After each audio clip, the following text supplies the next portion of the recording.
Hi everyone, it's Shamsa and welcome back to the channel. Now today let's talk about subzi. Now the word subzi literally just means vegetable in Urdu, Punjabi or Hindi.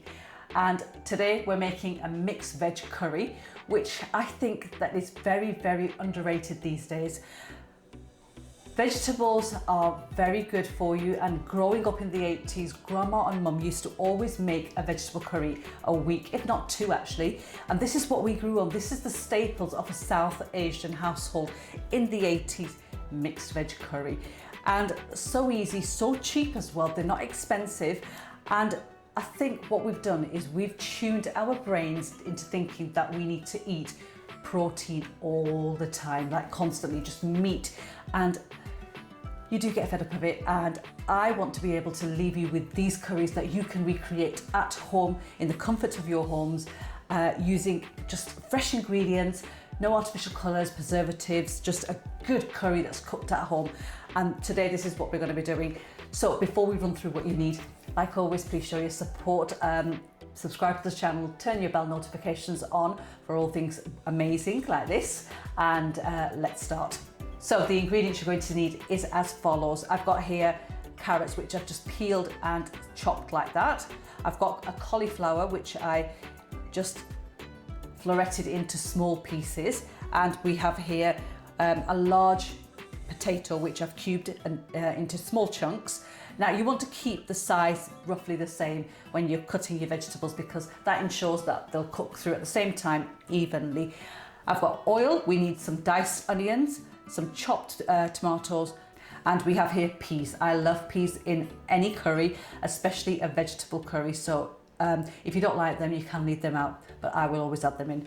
Ginger and garlic, frozen cubes, which I'm using.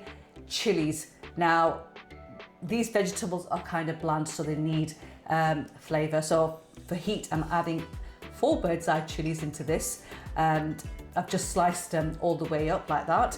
And we have some whole spices which we actually add into our vegetable curries for that pop of flavour. And for that we've got cumin seeds, we've got a small stick of cinnamon, 1 bay leaf and 1 black cardamom pod. And we have the following spices here. I've got salt, coriander powder, we have regular chilli powder and turmeric powder, and that is it. You don't need any more spices in there. It's such a simple, humble curry, which is really good. And to finish the dish off, we have here some lemon juice just to balance it all out, and homemade garam masala and fresh kasoori methi, which is a must, and the fresh coriander, which I obviously forgot to lay out to show you guys, but I'm sure you know what fresh coriander is. So let's start cooking. Now, like I mentioned, this curry is going to come together quickly, and for that we are going to steam our vegetables before we actually start cooking. So I'm going to add to a large bowl my cauliflower, my carrots and my potatoes, which I'll drain off, and take them to the microwave and microwave them on full power for 5 minutes. Now my microwave is a flat bed microwave, so I need to put mine in a glass bowl. But if you've got a microwave which is different to mine, then obviously just put them into a microwavable container and then just pop them in for 5 minutes on the highest setting that you've got. So that's the vegetables done. Just set these aside and let's start with the masala. So to make the masala, I've got a large pot on the hob. My gas setting is currently on a low, and I'm gonna add my oil straight in first of all. And that is nice and hot already, you can tell. And straight in with the tempering spice, the cumin, the cardamom and the cinnamon and bay leaf, and you can see that lovely sizzle. And now we're going to add the onions in, and we're going to cook them for about 2 to 3 minutes until they've got a lovely light brown colour to them.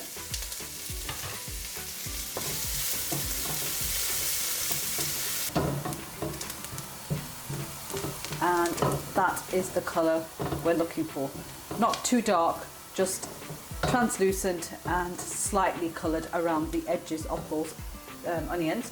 So now I'm going to add the ginger and garlic in and just cook that for about a minute just to get rid of that rawness. And now I'm going to add the tomatoes in, the spices, and just a splash of boiled kettle water just to help them cook even faster. So now we're just going to cook this for approximately 2 to 3 minutes until the tomatoes soften up. So you can see after 2 to 3 minutes the onions have started to soften up and the oil has started to separate. So now I'm going to add my vegetables into this and just mix that through the wonderful masala. Now subzi is typically a dry dish, and wherever I've seen it or eaten it, even when it's made at home, Mum and Grandma used to make it, it was always dry.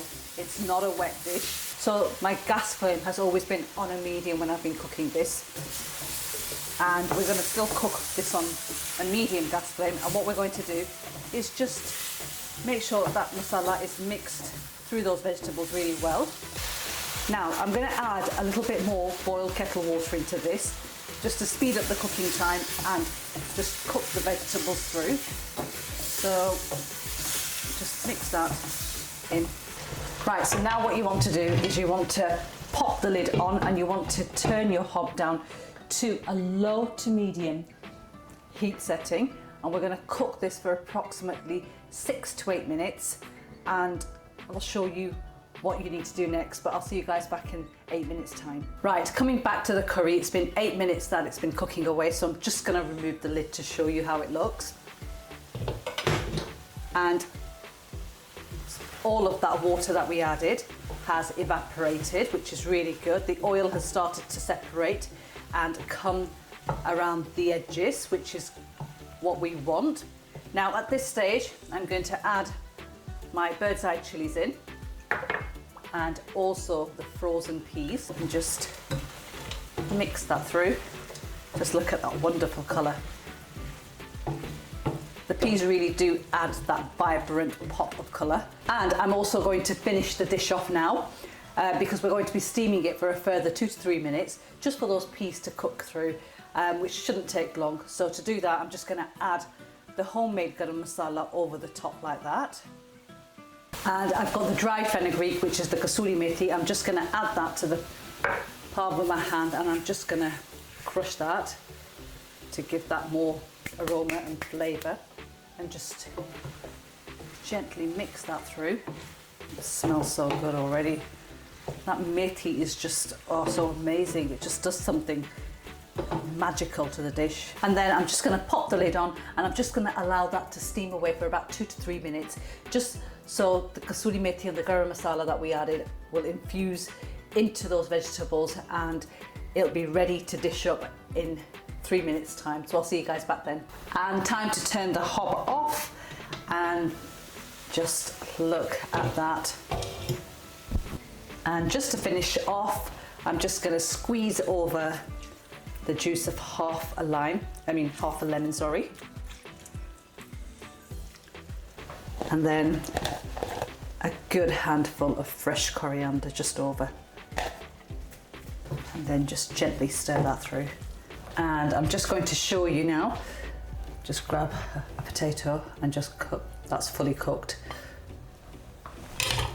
And there we have it, guys, the mixed subzi, which is the mixed vegetable curry, all ready. I hope you've enjoyed watching it. Make it, share it with your family and friends, and let me know in the comments below how you find it.